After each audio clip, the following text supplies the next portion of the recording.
15. Superando a supremacia branca. Um comentário. Pessoas negras nos Estados Unidos compartilham com pessoas negras na África do Sul e com pessoas não brancas de todo o mundo tanto a dor da opressão e da exploração da supremacia branca, quanto a dor que vem da resistência e da luta. A primeira dor nos fere, a segunda dor nos ajuda a curar as nossas feridas. Me incomoda muito que pessoas negras nos Estados Unidos não tenham se levantado em massa para declarar solidariedade aos nossos irmãos e irmãs negros na África do Sul.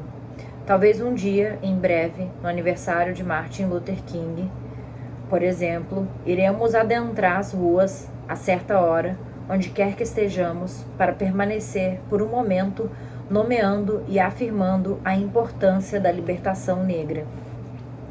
Enquanto escrevo, tento me lembrar quando a palavra racismo parou de ser o termo que melhor expressava para mim a exploração das pessoas negras e de outras pessoas não brancas nesta sociedade.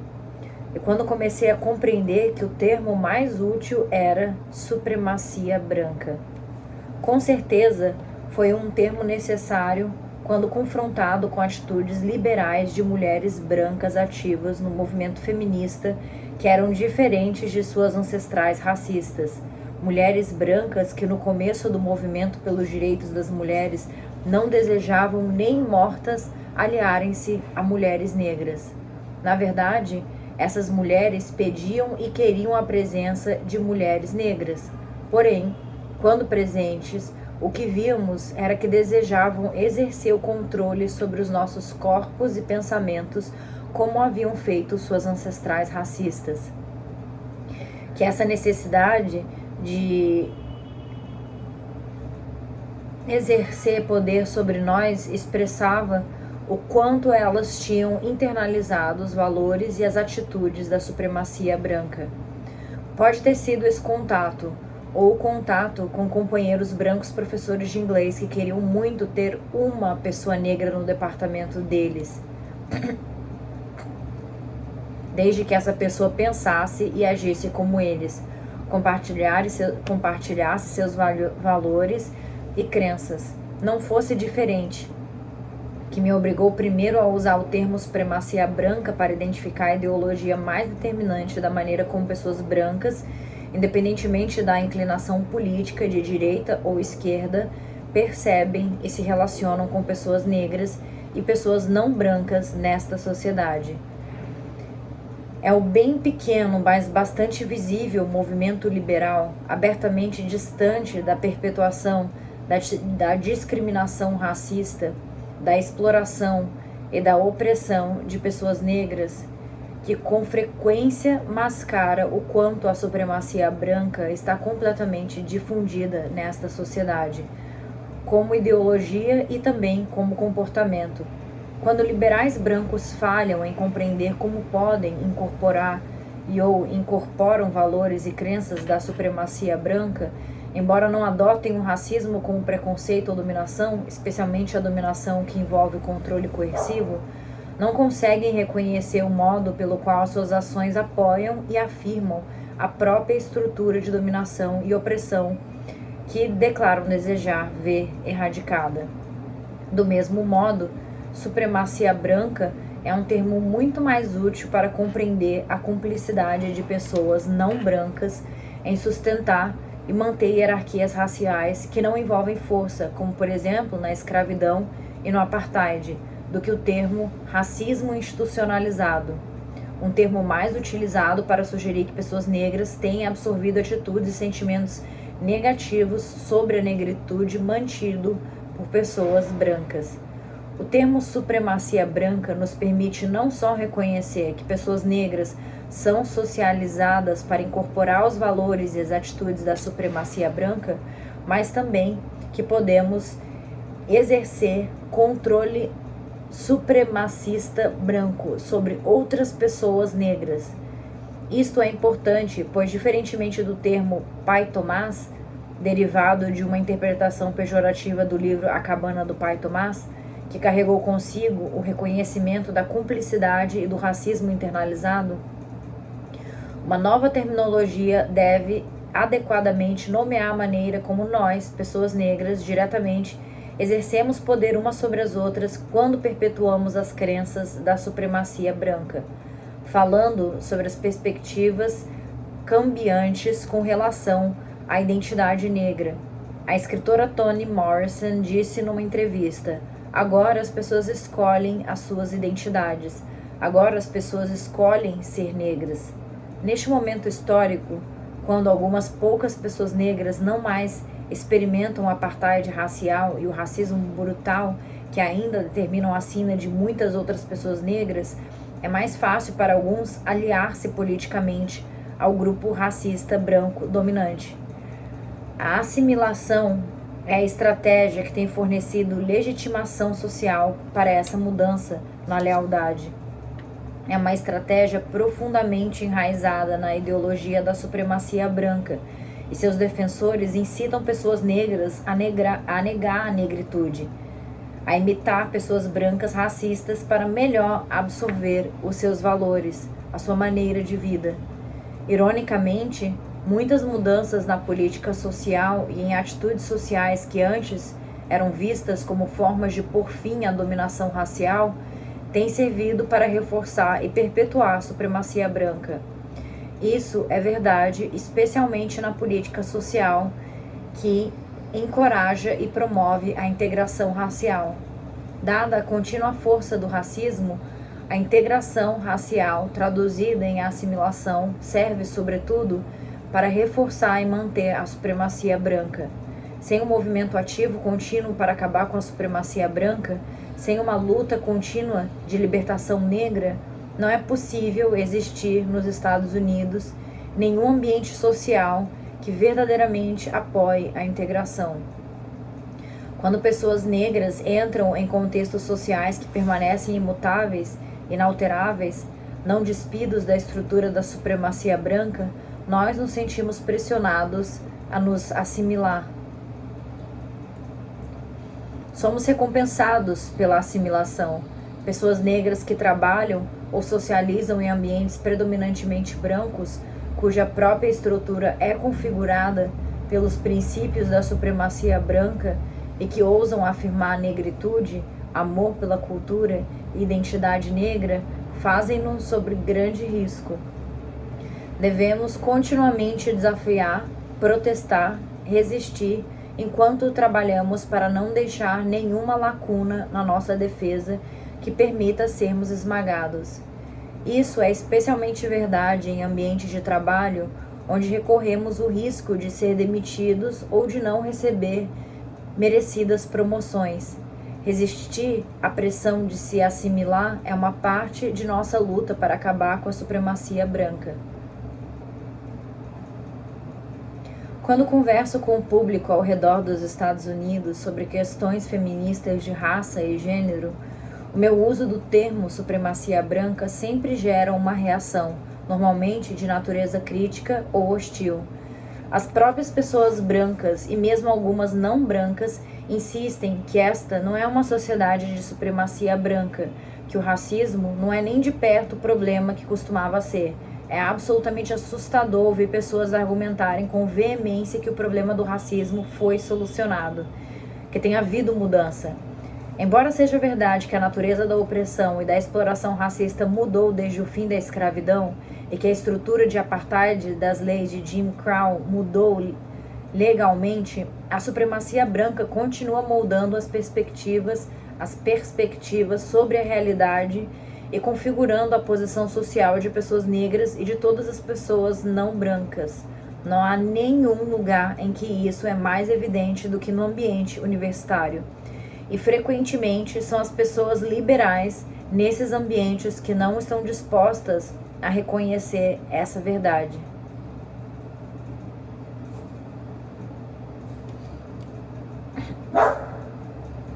Recentemente, numa conversa com um advogado branco na casa dele, onde eu era uma convidada, Ele me contou que alguém havia comentado sobre as crianças estarem aprendendo bem pouco de história na escola atualmente, que a tentativa de ser totalmente inclusiva e falar sobre os indígenas, negros, mulheres, etc., tem levado a um foco fragmentado em certos indivíduos representativos sem uma estrutura histórica mais ampla. Respondi a esse comentário sugerindo que tem sido mais fácil para pessoas brancas praticassem a inclusão ao invés de alterar a estrutura maior, que é mais fácil mudar o foco de São Cristóvão Colombo, o importante homem branco que descobriu a América, para Sitting Bull, touro sentado, ou Harriet Tubman, do que parar de contar uma versão distorcida da história dos Estados Unidos que apoia a supremacia branca. Ensinar a história de uma maneira realmente nova exigiria abandonar velhos mitos fundadores da supremacia branca, como a ideia de que Colombo descobriu a América. Significaria conversar sobre imperialismo, colonização, sobre os africanos que vieram para cá antes de Colombo. They came before Columbus. Eles vieram antes de Colombo, que Ivan van Sertima significaria conversar sobre genocídio, sobre a exploração feita pelos colonizadores brancos e sua traição aos indígenas nativos dos Estados Unidos. Conversar sobre como estruturas legais e governamentais desta sociedade, desde a Constituição, apoiaram e mantiveram a escravidão. O apartheid, ver And We Are Not Saved, Não Estamos Salvos, de Derek Bell. Essa história somente pode ser ensinada quando as perspectivas de professores não forem mais moldadas pela supremacia branca. Essa nova conversa é um dos muitos exemplos que revelam como pessoas negras e pessoas brancas podem socializar de uma maneira amigável e ser racialmente integradas enquanto noções de supremacia branca profundamente imbuídas permanecem intactas. Incidentes como esse tornam necessário que pessoas preocupadas, pessoas brancas justas, começam a explorar por completo o modo pelo qual a supremacia branca determina como elas próprias veem o mundo, mesmo que suas ações não estejam embasadas por nenhum tipo de preconceito racial que provoca discriminação e separação explícita. Assimilação foi um termo mais comumente usado depois das revoltas contra a supremacia branca entre o fim dos anos 1960 e o começo dos anos 1970. A intensa e apaixonada rebelião contra o racismo e a supremacia branca daquele período foi crucial porque criou um contexto para a politização, para a educação, para uma consciência crítica, na qual pessoas negras começaram a confrontar a dimensão da nossa cumplicidade, da nossa internalização da supremacia branca, e começaram o processo de autorrecuperação e renovação coletiva, descrevendo esse esforço em The Search for a Common Group, a procura de uma base comum. Common Ground. O teólogo negro Howard Thurman comentou: Black is beautiful não era somente uma frase, era um posicionamento, uma atitude total, uma metafísica. Em termos muito positivos e animadores, ela começou a enfraquecer a ideia que tinha se desenvolvido por muitos anos como um aspecto central da mitologia branca, de que o negro é feio, o negro é mau, o negro é demoníaco. Ao fazer isso, ela atacou fundamentalmente a linha de frente da defesa do mito da supremacia e da superioridade brancas. Cara, eu fico pensando que, tinha isso da Europa tentar fazer com que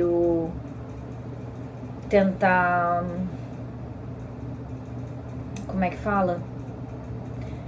Justificar a colonização que ele fazia na África e na Ásia, dizendo que eles eram não culturados e eles estavam fazendo um favor a esses continentes por colonizar eles, né? Porque eles eram ali uns sem nada, né? Só que eu tava pensando sobre o fato de que, no meu ponto de vista, o combate que a supremacia branca fez contra os negros parece muito maior do que se fez com os asiáticos, porque, cara, como é que pode, né, alguém chegar num lugar e querer impor que o resto do mundo pense que essa pessoa é feia, que ela é má, que, sabe, ai não, o cabelo encaracolado é ruim, faça aí uma chapinha, o cabelo liso que é maneiro. Cara, o cabelo encaracolado tem muito mais presença. Pô, é um cabelo muito mais chique, tem muito mais movimento, muito mais penteado do que um cabelo liso. Entre todas as outras coisas, né? E aí eu fico pensando, eu acho muito que o branco pegou tão pesado com o negro porque ele viu que o negro poderia dar muito problema pro branco se o negro percebesse o quão forte ele era, o quão veloz, o quão saudável, eu digo no quesito de que eles têm uma resistência de saúde muito melhor, né, para doenças. Assim, eu tô falando, posso estar falando merda aqui, mas essa é a minha opinião, né? Tem uma resistência física muito melhor. Até hoje você vê que os recordes todos aí de corrida são batidos por negros. Eu acho que foi isso, foi um modo de entender que eles estariam perdendo o posto deles, de se sentir os maiores do mundo. E aí eles perceberam, talvez, que antes do negro perceber que os brancos talvez fossem mais fracos fisicamente, né? Caraca, nem sei se tô falando muita merda aqui. Mas sei lá, cara, eu acho que, no termo que a galera usa hoje em dia, eu acho que foi recalque da parte deles. E aí eles, pô, me safei, porque eu consegui fazer todo mundo acreditar, inclusive eles próprios, que eles são fracos, que eles não são bonitos, que a religião deles é ruim, que a religião deles é pra fazer mal, sabe? E por aí vai. Que eles são burros, um monte de coisa, né? Claramente, a assimilação como política social de sustentação da supremacia branca era um importante estratégico contra-ataque que servia para desviar o chamado para a transformação radical da consciência negra. De repente, os termos para o sucesso, ou seja, conseguir um emprego, adquirir os meios de promover materialmente a si próprio e a sua família, foram refinados. Não era suficiente que pessoas negras entrassem em instituições de ensino superior e adquirissem as habilidades necessárias para efetivamente competir em trabalhos previamente ocupados somente por brancos. A demanda era de que negros se tornassem brancos honorários, que pessoas negras se assimilassem para ter sucesso. A força que deu poder à sociedade social de assimilação para influenciar e mudar a direção da luta da libertação negra foi a econômica. A dificuldade econômica criou um clima no qual a militância, a resistência declara contra a supremacia branca e o racismo, que incluía a apresentação do eu de um modo que sugerisse orgulho negro. Não era mais considerado uma estratégia de sobrevivência viável. Estilos de cabelos naturais, vestimentas africanas, etc., foram descartados como sinais de militância que poderiam impedir alguém de progredir. Uma mudança reacionária similar aconteceu entre jovens brancos radicais, muitos dos quais haviam estado bem engajados em políticas de esquerda, que subitamente começaram a se reincorporar em tendências liberais e conservadoras. Mais uma vez, a força por trás da sua reinserção no sistema foi econômica, num nível bem básico, mudanças no custo da moradia, como por exemplo, o grande apartamento que se alugava a $100 por mês em 1965 e custava $400 em 1975. Tiveram um impacto assustador para jovens universitários de todas as etnias que pensavam estar comprometidos em transformar a sociedade, mas que eram incapazes de cogitar viver sem escolhas, sem os meios para escapar e que tinham medo da pobreza. Aliados às forças econômicas que exerciam pressão, muitos radicais estavam desesperançosos com a possibilidade de o patriarcado da supremacia branca e capitalista ser realmente modificado. Tragicamente, muitos radicais brancos aliados à luta pela libertação negra começaram a questionar se a luta para acabar com o racismo era realmente tão significativa, ou a sugerir que a luta havia acabado conforme se moviam para suas novas posições liberais. A juventude radical branca, que tinha atuado nas lutas dos direitos civis, protestado contra a guerra do Vietnã e até mesmo denunciado o imperialismo dos Estados Unidos, não conseguiria reconstruir os laços com os sistemas de dominação vigente sem criar uma nova camada de falsa consciência, afirmando que o racismo não era mais disseminado, que raça não era mais uma questão importante. Da mesma forma, críticas ao capitalismo, especialmente aquelas que incentivavam os indivíduos a tentar viver diferente dentro da estrutura do capitalismo, eram também relegadas a segundo plano, enquanto as pessoas descobriam que era importante ter privilégio de classe para poder ajudar melhor o explorado. Não é de surpreender que radicais negros tenham recebido essas traições com desespero e desesperança, ou que toda luta contemporânea para enfrentar o racismo tinha realmente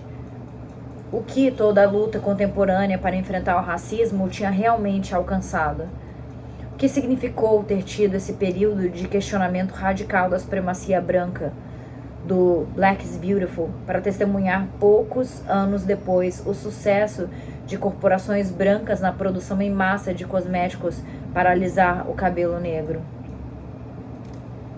O que significou testemunhar o ataque à cultura negra pelas forças capitalistas que enfatizam, em todas as frentes, a produção de uma imagem, de um produto cultural que pode atravessar, isto é, que pode falar mais diretamente com as preocupações, com a imaginação popular dos consumidores brancos, enquanto ainda atrai os dólares dos consumidores negros? E o que significa em 1987, quando espectadores de televisão assistem a um programa de entrevistas matinal sobre a beleza negra, no qual mulheres negras sugerem que essas tendências têm a ver apenas com preferências pessoais e nada a ver com racismo?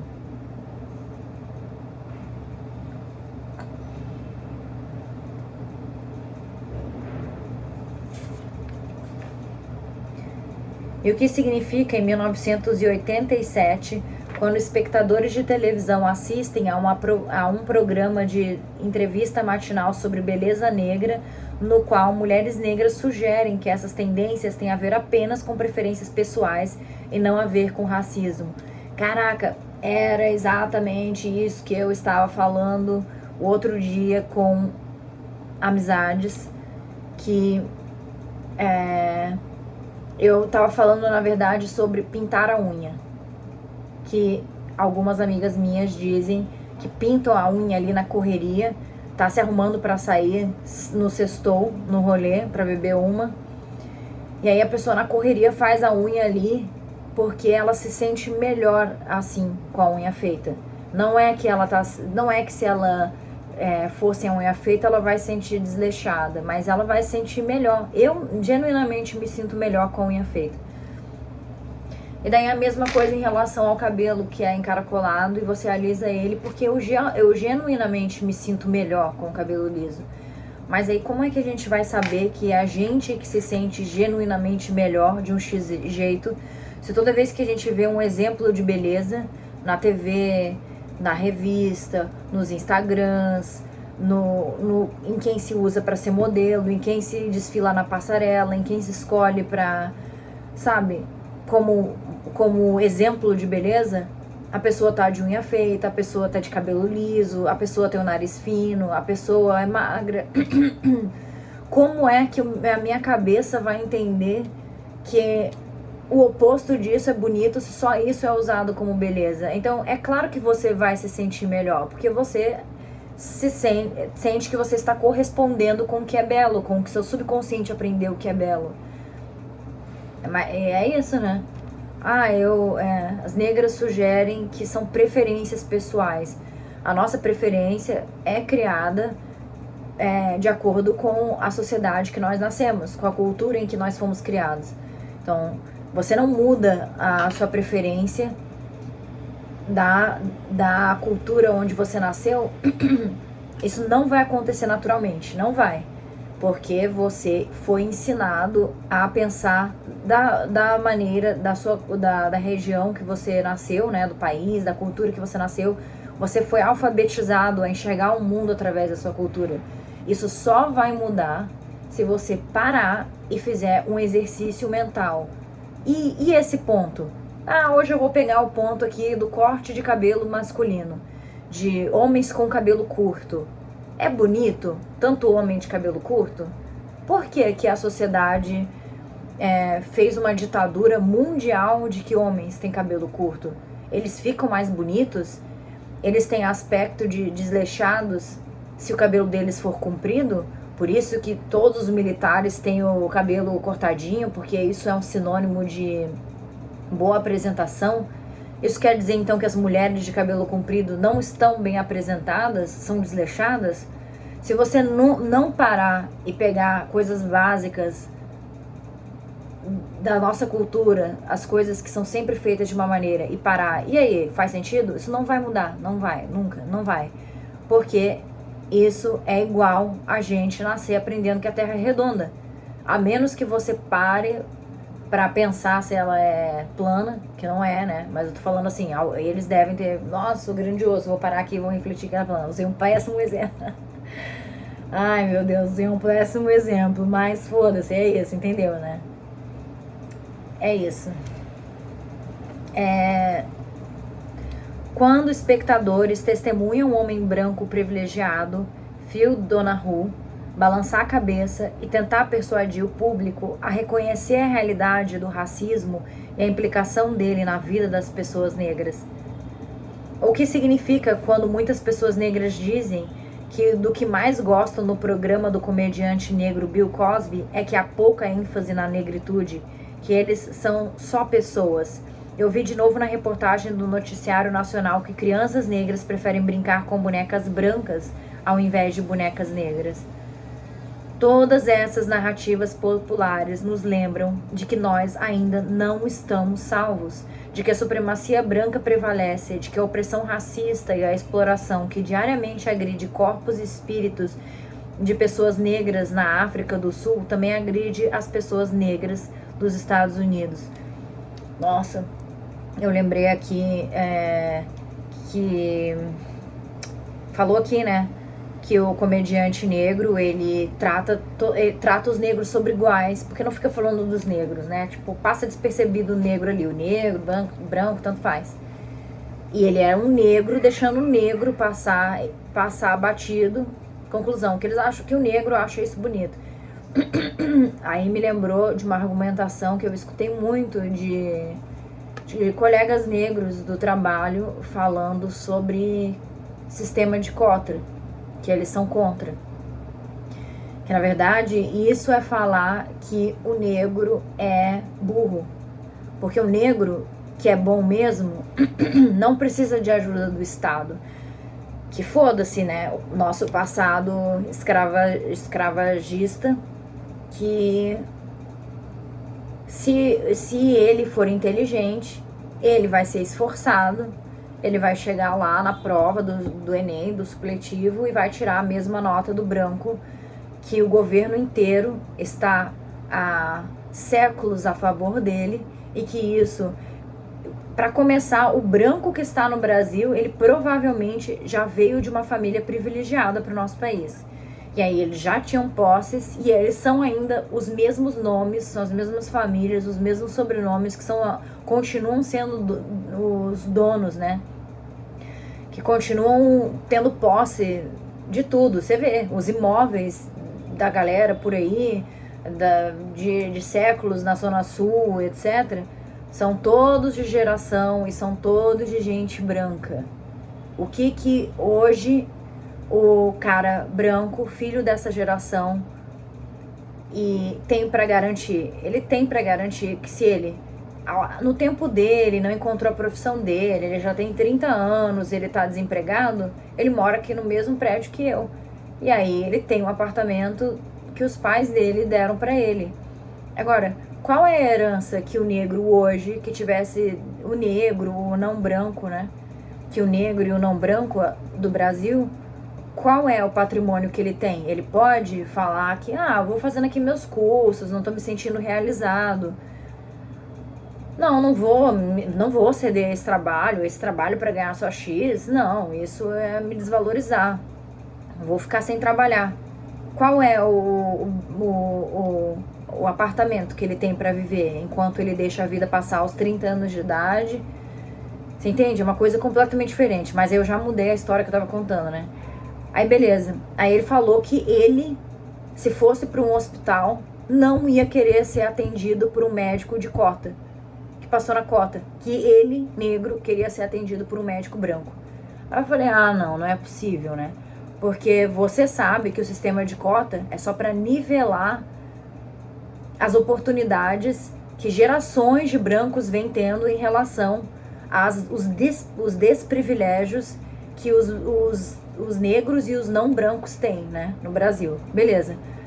Mas aí, o Estado, fazendo a função de Estado, que é tentar equilibrar as situações sociais, ele dá a vaga pro cara, mas se a faculdade, se os professores dão a ele o certificado de que ele estudou tudo e que lá dentro ele passou com as médias necessárias, com as notas necessárias para falar, ok, vida de outras pessoas podem estar na sua mão, então o branco que tirou, seja que for que nota, sem cota, e o negro e o não branco que estudou lá e passou em todos os testes, tem a mesma capacidade. Eu acho um absurdo a pessoa tá falando uma coisa dessa. Não faz o menor sentido. Se ele não for capaz, ele branco, ou ele negro, ou não branco, ou que estiver lá fazendo a faculdade, o cara vai reprovar ele.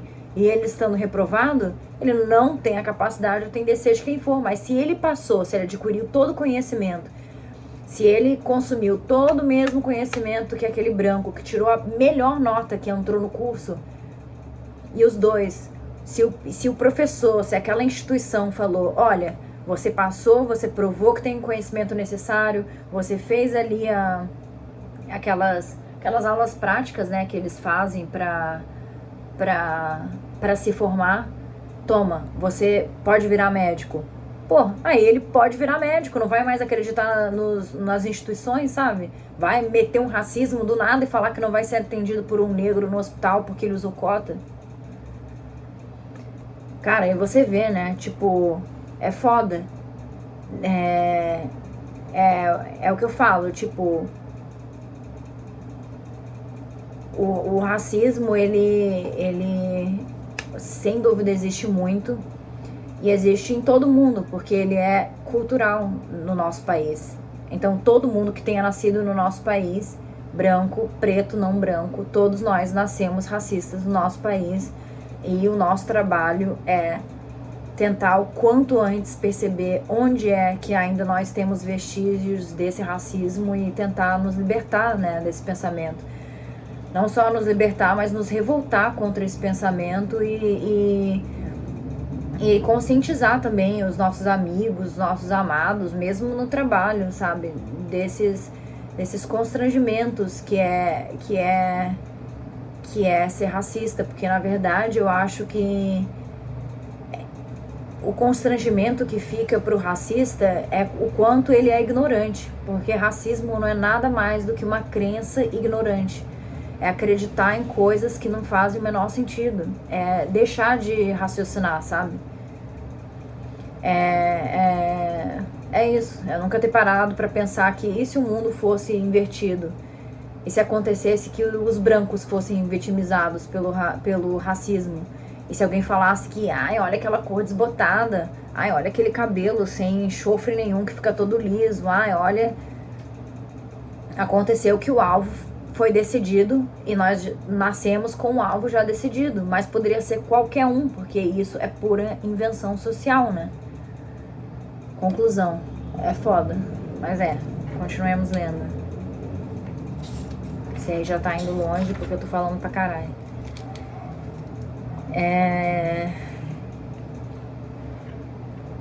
Anos atrás, quando eu era uma estudante do ensino médio experimentando a segregação racial, Havia uma corrente de resistência e militância muito feroz. Ela varria sobre e através de nossos corpos conforme nós, estudantes negros, nos levantávamos, pressionados contra os muros de tijolos vermelhos, assistindo à Guarda Nacional em suas armas, esperando por aqueles momentos quando entraríamos, quando romperíamos o racismo, esperando pelos momentos de mudança, de vitória. E agora, até mesmo dentro de mim, encontro esse espírito de militância se enfraquecendo, quase sempre atacado por sentimentos de desespero e impotência. Percebo que devo trabalhar para nutri-lo, mantê-lo forte. Sentimentos de desespero e impotência se intensificam com todas as imagens de alto ódio negro, indicativas de que aqueles militantes de 1960 não tiveram um impacto radical consolidado, de que a politização e a transformação da consciência negra não se tornaram uma prática revolucionária constante na vida dos negros. Isso causa tamanha frustração e desespero, porque significa que devemos voltar para a agenda básica, renovar os esforços pela politização e além da terra conhecida. O mais desalentador talvez seja o medo de que as sementes, embora plantadas novamente, nunca sobrevivam, nunca cresçam fortes. Neste momento, são a raiva e a fúria, ver The Uses of Anger, os usos da raiva, de Audre Lorde em Sisters Outsider, Irmã Outsider, pelo contínuo genocídio racial que revivam dentro de mim esse espírito de militância. Que reavivam dentro de mim esse espírito de militância. Como muitas pessoas negras radicais que trabalham no ambiente universitário, muitas vezes me sinto bastante isolada. Muitas vezes trabalhamos em ambientes ocupados predominantemente por pessoas brancas. Algumas delas são bem intencionadas e preocupadas, que não estão comprometidas em trabalhar para acabar com a supremacia branca, ou que não estão certas sobre o que esse comprometimento significa. Certamente o movimento feminista é um dos espaços onde tem havido interesse renovado em desafiar e resistir ao racismo. Ali também tem sido mais fácil para mulheres brancas confrontar o racismo como exploração e dominação evidentes, ou como preconceito pessoal, em vez de confrontar a realidade abrangente e profunda da supremacia branca. Recentemente, ao falar sobre raça e gênero, a pergunta que as mulheres brancas mais fazem tem a ver com a resposta delas. Mulheres brancas, as mulheres negras ou as mulheres não brancas que insistem que não estão dispostas a ensiná-las sobre o seu racismo, a mostrar o caminho. Mulheres brancas querem saber o que uma pessoa branca que está tentando enfrentar o racismo deveria fazer. É problemático afirmar que pessoas negras e outras pessoas não brancas sinceramente comprometidas com a luta contra a supremacia branca sejam hesitantes em ajudar ou ensinar pessoas brancas. Desafiando pessoas negras no século XIX, Frederick Douglass aponta a questão crucial de que o poder não concede nada sem demanda. Para o racialmente oprimido, demandar de pessoas brancas, de pessoas negras, de todas as pessoas que erradiquemos a supremacia branca, que aqueles beneficiados materialmente por exercício do poder da supremacia branca, tanto ativa quanto passivamente, desistam de boa vontade daquele privilégio, em resposta a essa demanda, e então se recusar a mostrar o caminho, é menosprezar a nossa própria causa.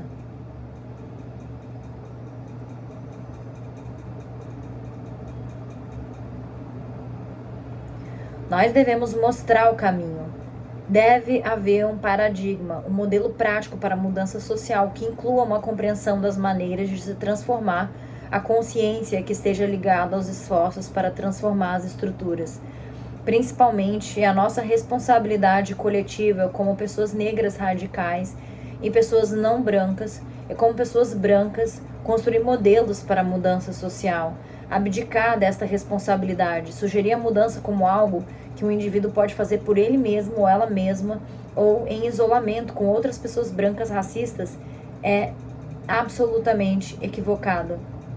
Se eu, sendo uma pessoa negra, digo a uma pessoa branca que demonstra sua vontade de se comprometer com a luta para acabar com a supremacia branca, que me recuso a apoiá-la ou ajudá-la nessa busca, este meu gesto enfraquece o meu comprometimento com tal luta.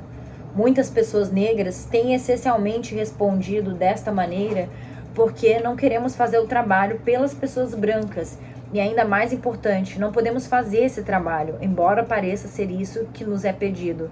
Rejeitar o trabalho não significa que não podemos mostrar e não mostramos o caminho com as nossas ações, com a informação que compartilhamos. Aquelas pessoas brancas que querem dar oportunidade à relação dominador-subordinado tão endêmica à exploração racista, insistindo que nós os servimos, que façamos o trabalho de desafiar e modificar a sua consciência, estão agindo de má fé.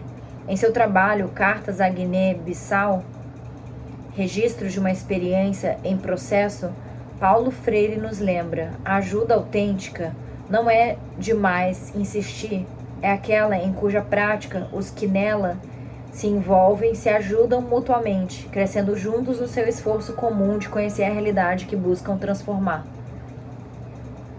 É a nossa responsabilidade coletiva como pessoas não brancas e como pessoas brancas que estão comprometidas em acabar com a supremacia branca, ajudarmos umas às outras. É a nossa responsabilidade coletiva educar para uma consciência crítica.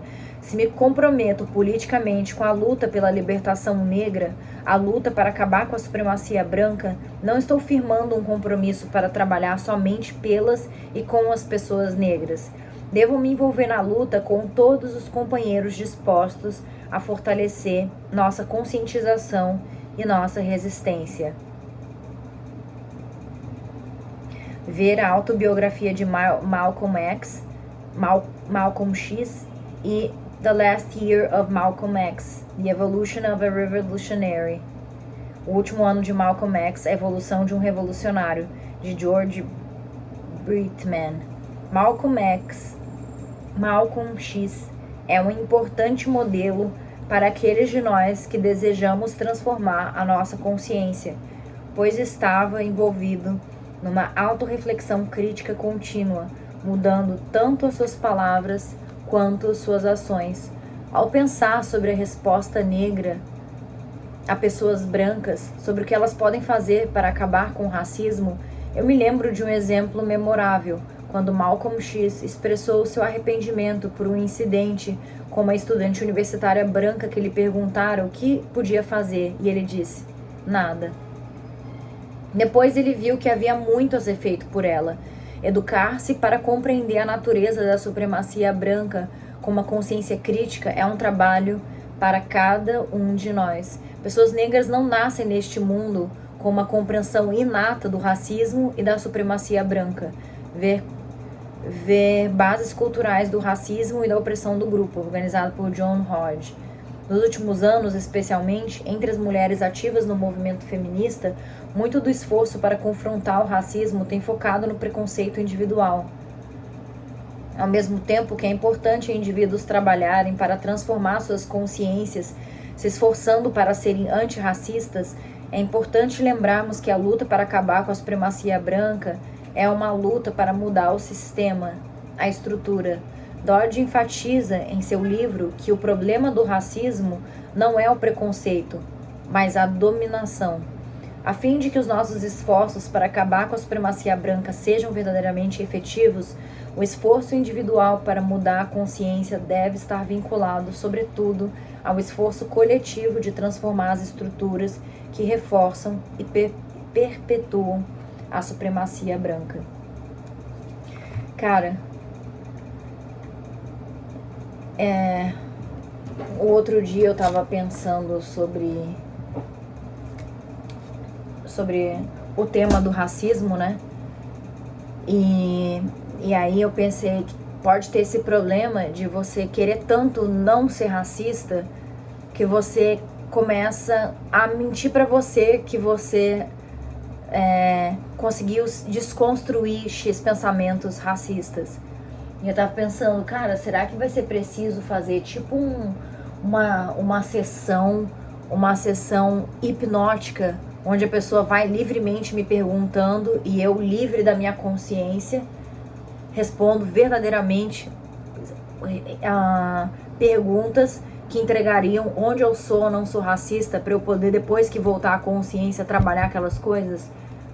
Porque é foda, né? Às vezes quando você tá consciente, você quer, não, eu não penso assim, eu tenho certeza. Mas será? Né? Será que eu consegui mesmo ir lá no fundo da raiz e arrancar ela? Mas é isso. Até.